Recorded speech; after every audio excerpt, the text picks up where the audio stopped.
Hello everyone, तो आप सभी का हमारे चैनल में फिर से बहुत बहुत स्वागत है। तो दोस्तों देखिए, यहाँ पर हमारे पास एक पौधा है और इसमें देखिए कितने सुंदर फूल आ रहे हैं। और इसके नाम पे मुझे थोड़ा सा कन्फ्यूज़न है। मुझे लगता था पहले कि ये डैंथस है, लेकिन जब मैं सर्च की तो सर्च में आता है कि ये मैक्सिकन पिटूनिया है। तो पता नहीं, अगर मैं सही हूँ तो आप लोग कमेंट करके मुझे ज़रूर ही बताइएगा। तो चलिए, मैं आज इसी की रिपोर्टिंग करने जा रही हूँ। और इसके बारे में बताऊँ तो इसे मैं कटिंग्स लगाई थी और मेरा कम से कम ये 1 साल पुराना पौधा है और जब से लगाए इसमें भर भर के फूल आ रहे हैं।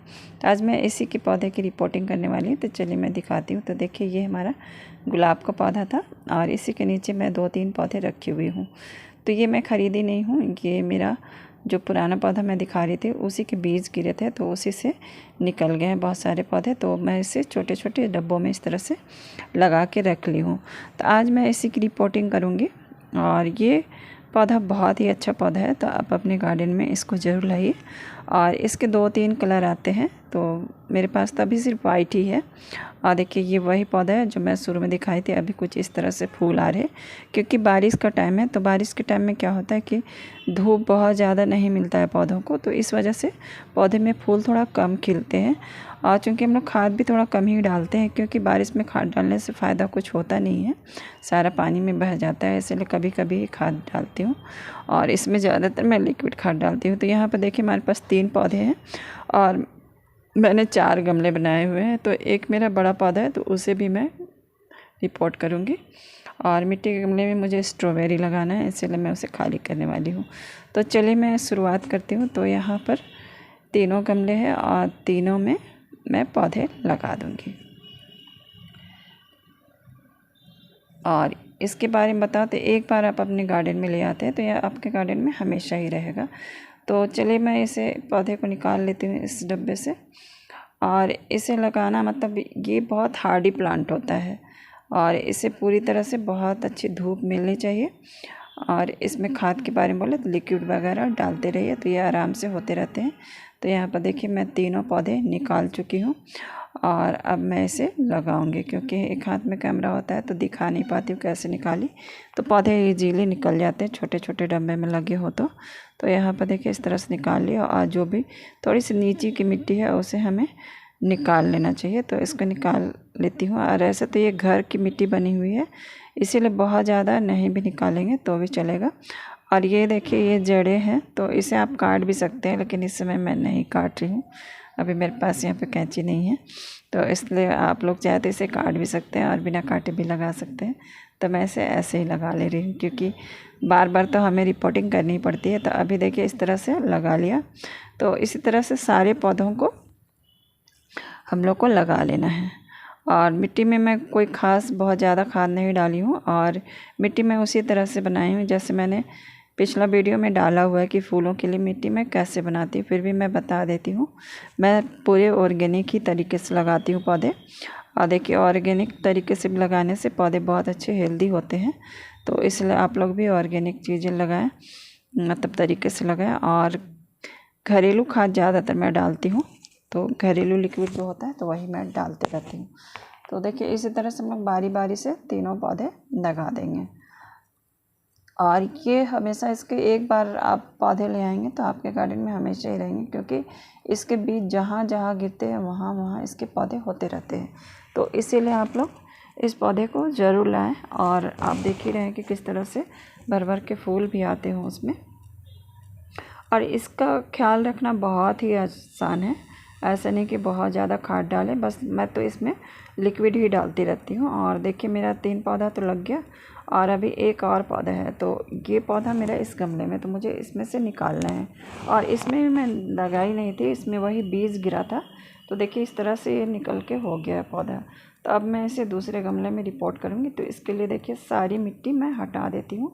और देखिए इसकी जड़ें कितनी फैल गई, रनर के जैसे नीचे पूरा गोल गोल हो गया है। तो अभी मैं इसमें दिखाऊँ कि हम लोग जड़ को किस तरह से काट सकते हैं।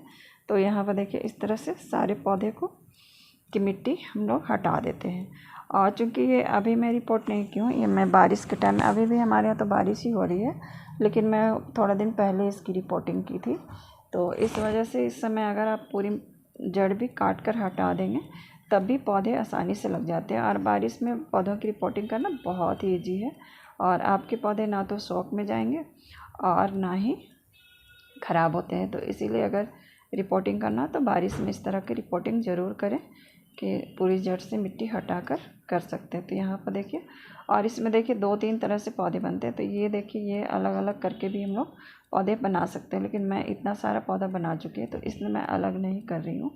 तो इसी तरह मैं लगा दूँगी। और देखिए, मैं वही मिट्टी यूज़ करने वाली जो हमारे पास निकला है, क्योंकि अभी बारिश में धूप हो नहीं रही थी तो इसलिए हमें सुखाने की ज़रूरत तब थी, लेकिन कहाँ सुखाती, इसलिए मैं इसी मिट्टी में फिर से खाद वगैरह मिला देती हूँ और डाल दूँगी। तो इसमें मैंने वर्मी कंपोस्ट, हल्दी और नीम खली वगैरह डाल दिया है। तो उसके बाद इसी मिट्टी में मैं इसे लगा देती हूँ। देखिए, अभी भी इसमें बहुत ज़्यादा जड़ लग रहा है, तो अभी और मैं थोड़ा काट लेती हूँ, क्योंकि एक बार में समझ में नहीं आता कितना काटना चाहिए। तो इस तरह से हम लोग जब लगाते जाते हैं तो आइडिया मिलते जाता है क्या क्या करें। तो देखिए, इस तरह से लग गया। और इसमें मैं ज़्यादातर सिर्फ लिक्विड डालती हूँ, क्योंकि देखिए इस तरह से गमला पूरा भर जाता है पौधे से, तो कहाँ पे आप खाद डालेंगे। तो इसीलिए मैं जो भी खाद डालती हूँ इस पर लिक्विड डालती हूँ। सब्जियों के छिलके का खाद डालती हूँ, जैसे प्याज, लहसुन, मतलब लहसुन नहीं, प्याज, केले का छिलका और भी जो भी सब्जियों के छिलके होते हैं उससे मिलाकर लिक्विड बनाकर इसमें डालती हूँ। और एक छोटी सी टिप्स है, जब भी आप पौधे लगाएं तो एक कपड़ा इस तरह से रखें और गीला करके इस तरह गमले को पोंछ देंगे तो आपका गमला साफ़ सुंदर भी रहेगा और थोड़ा साफ लगेगा। और उसके बाद ही पानी डालें। तो देखिए, जैसे मैं पोंछ रही हूँ तो सारा मिट्टी हटते जा रहा। तो इस तरह से ज़रूर करें। और जब भी पानी डालें तो पत्तों में अच्छे से पानी डालें, क्योंकि इससे क्या होगा कि जो भी मिट्टी पत्तों में लगी होगी तो वो निकल जाएगी, तो फंगस वगैरह पौधे पे नहीं लगेंगे। और महीने में एक बार इसमें नीम खली ज़रूर डालें ताकि फंगस वगैरह नहीं लगे। और चींटियाँ अगर लग रही है तो थोड़ा सा हल्दी का स्प्रिंकल भी आप इसमें कर सकते हैं। तो देखिए, अब हमारे सारे पौधे लगकर तैयार हो गए। तो देखिए, मेरे पास बहुत सारा पौधा इसका बन गया है। और ये देखिए, 1 हफ्ता के बाद का ही रिज़ल्ट था। और 1 हफ्ता के बाद देखिए किस तरह से मेरे पौधे हो गए। तो मैंने इस पौधे को सिर्फ थोड़ा 2 दिन शेड में रखा था, और उसके बाद तो लगातार बारिश ही हो रही थी तो मैं फिर शेड में नहीं रखी, क्योंकि बारिश में पौधे ख़राब नहीं होते हैं। लेकिन पत्ते थोड़े पीले हो जाते हैं, क्योंकि ज़्यादा पानी मिलने की वजह से पत्ते इस तरह से पीले हो गए हैं। तो जैसे अभी धूप आने लगेगी पौधे फिर से ठीक हो जाएंगे और भर भर के फूल देने लगेंगे। तो आज के लिए इतना ही दोस्तों, फिर मिलते हैं दूसरी वीडियो में। तब तक के लिए बाय। और अगर वीडियो अच्छी लगे तो एक लाइक ज़रूर करिएगा, और अपने घरों में हो सके तो एक पौधा ज़रूर लगाइएगा। Thank you, bye.